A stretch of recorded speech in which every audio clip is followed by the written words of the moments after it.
तो पश्चिम बंगाल के नतीजे निकल गए और तृणमूल ने वहां पे बम्पर जीत हासिल की। लेकिन पश्चिम बंगाल में नतीजों के बाद जो हिंसा शुरू हुई है, बीजेपी ने 5 मई को देश भर में धरना देने का फैसला किया है। बीजेपी का आरोप है कि तृणमूल की जीत के बाद उसके लोग बीजेपी कार्यकर्ताओं और उनके दफ्तरों को निशाना बना रहे हैं। बीजेपी अध्यक्ष जेपी नड्डा 4 और 5 मई को बंगाल में हिंसा से प्रभावित हुए परिवारों से भी मिलेंगे। पार्टी ने कहा है कि 5 मई को होने वाले धरने के दौरान कोरोना से जुड़े सभी नियमों का बखूबी पालन किया जाएगा। इस बीच खबर है कि केंद्रीय गृह मंत्रालय ने चुनाव नतीजों के बाद हो रही हिंसा पर पश्चिम बंगाल सरकार से रिपोर्ट मांगी है।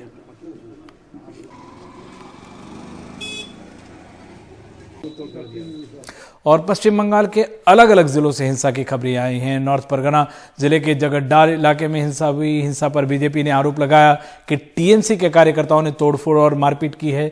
स्क्रीन पे जो आपको जो 3 जगहों की तस्वीरें आ रही हैं वो नॉर्थ परगना, भाटपाड़ा और आसनसोल की तस्वीरें हैं। इसके अलावा भाटपाड़ा से भी लगातार हिंसा की खबरें आ रही हैं। वहां से भी बीजेपी का आरोप है कि उनके दफ्तर को निशाना बनाकर कई गाड़ियों में आग लगा दी गई। उनका कहना है कि टीएमसी कार्यकर्ताओं ने कुछ जगहों पर बम से हमला किया। हालांकि टीएमसी ने इन आरोपों का खंडन किया है। वहीं आसनसोल में बीजेपी ने पुलिस स्टेशन के बाहर विरोध प्रदर्शन किया। इनका आरोप था कि उनके पार्टी दफ्तर में तोड़फोड़ की गई है। उन्होंने मांग की थी कि तोड़फोड़ करने वाले टीएमसी कार्यकर्ताओं को गिरफ्तार किया जाए।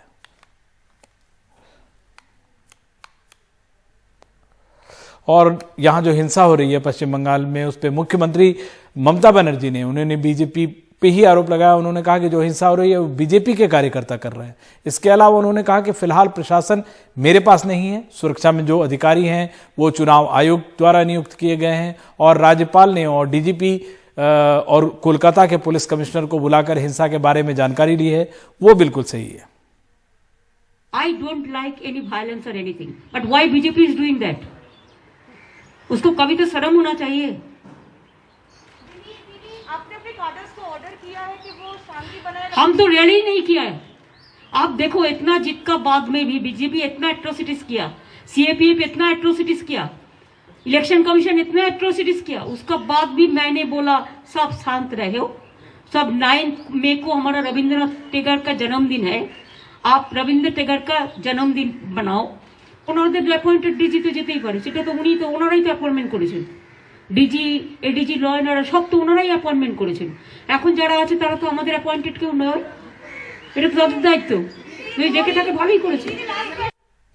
उधर बीजेपी के महासचिव और पश्चिम बंगाल के प्रभारी कैलाश विजयवर्गीय ने राज्य में हो रही हिंसा के मामले में टीएमसी पर आरोप लगाया। उन्होंने ट्वीट कर लिखा है, ममता जी की जीत के बाद उनके कार्यकर्ता जश्न मना रहे हैं और भाजपा कार्यकर्ताओं के घर तोड़ रहे हैं।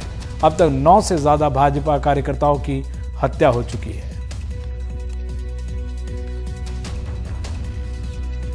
पश्चिम बंगाल में धमाकेदार जीत के बाद कल ममता बनर्जी ने राज्यपाल जगदीप धनखड़ से मुलाकात की। वो 5 मई को शपथ लेने जा रही हैं।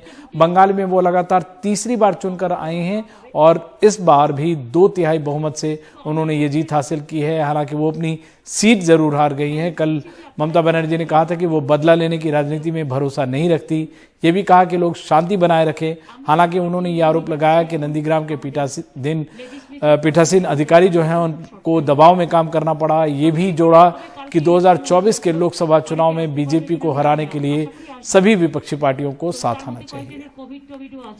That is the complaint of the few counting agents and all, because 4 hours you have seen how Nandigram the election counting was there. 2 observers were sitting there, very biased observer.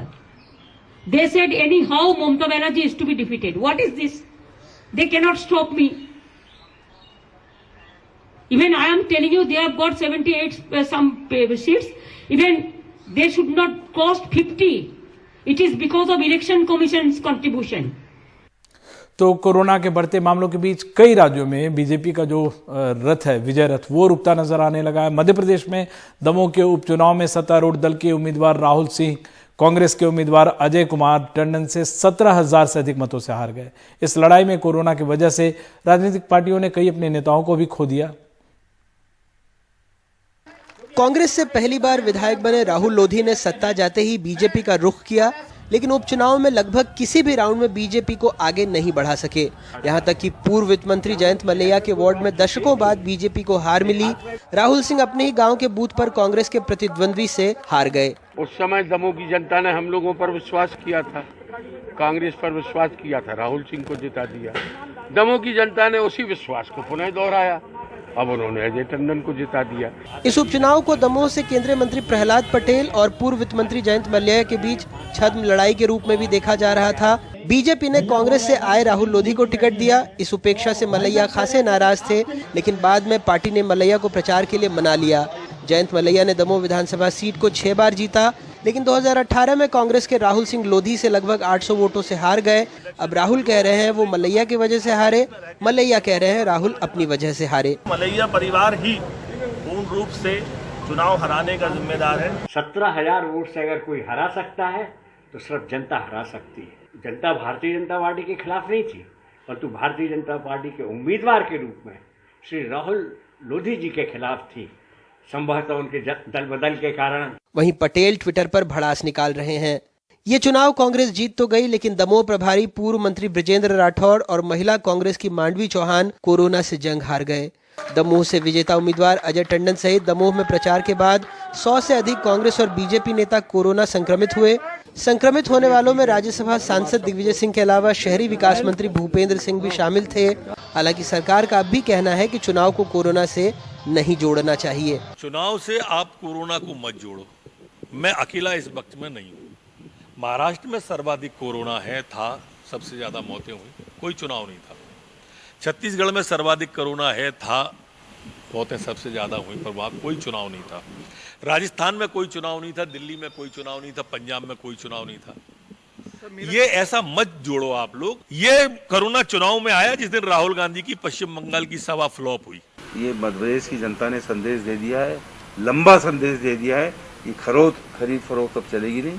और जो जिस तरह से आपने लॉकडाउन लगा दिए, लोगों के काम धंधे बंद हो गए, नौकरियां बंद हो गई, डीजल पेट्रोल के भाव सातवें आसमान पे हो गए, रसोई गैस के सातवें आसमान। जनता की फिक्र नहीं, केवल चुनाव और सत्ता, इसके अलावा भारतीय जनता पार्टी का कोई दूसरा एजेंडा नहीं है आज की तारीख में।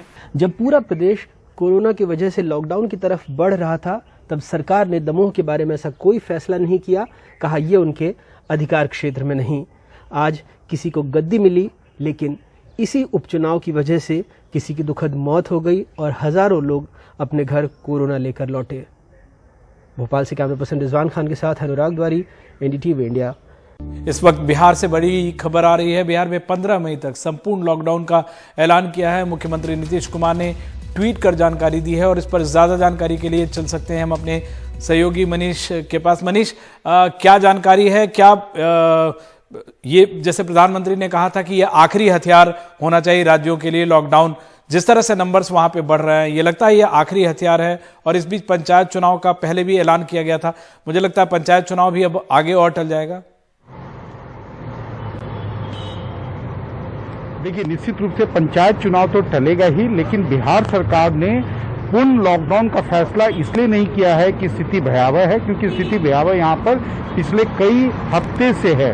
लेकिन ये जो फैसला लिया गया है ये पटना उच्च न्यायालय के दबाव में है। विमल, एक बात आप समझ लीजिए कि इस बार जो भी राज्य सरकारें हरकत में हैं, वो चाहे मेडिकल फ्रंट पे हो या लॉकडाउन के मामले में, वो उस राज्य की हाईकोर्ट की मॉनिटरिंग के कारण है। पटना हाईकोर्ट भी पिछले 1.5-2 सप्ताह से जो है इस पूरी स्थिति की मॉनिटरिंग कर रहा है और कल उसने राज्य सरकार को अल्टीमेटम दिया था, या तो आप लॉकडाउन पे फैसला लीजिए या हम कोई इस संबंध में ऑर्डर डिक्टेट कराएंगे। तो राज्य सरकार कहीं ना कहीं हाईकोर्ट के दबाव के कारण, हाईकोर्ट के एक तरह से मॉनिटरिंग के कारण उसने ये फैसला लिया है।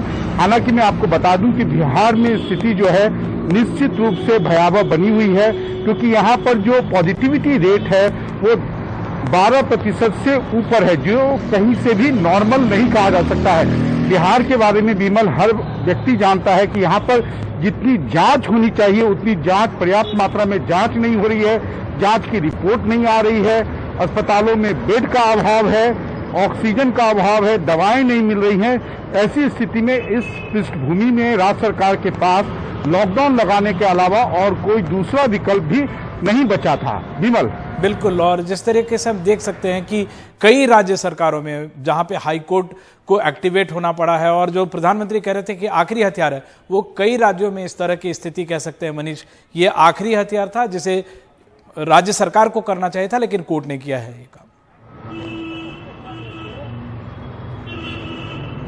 और मुख्यमंत्री नीतीश कुमार ने ट्वीट कर इस बात की जानकारी दी है, जैसा मनीष बता रहे थे, हाई कोर्ट के एक तरह से दबाव में आकर उन्हें ये फैसला लेना पड़ा है, लेकिन 12% से ज्यादा अगर संक्रमण की दर हो और ये सरकारी आंकड़ा है जो कि और भी ज्यादा हो सकता है वहां पे, तो जाहिर तौर पे जो आखिरी हथियार के रूप में वहां पे लॉकडाउन का फैसला लिया गया है। फिलहाल 15 मई तक के लिए ये फैसला लिया गया है।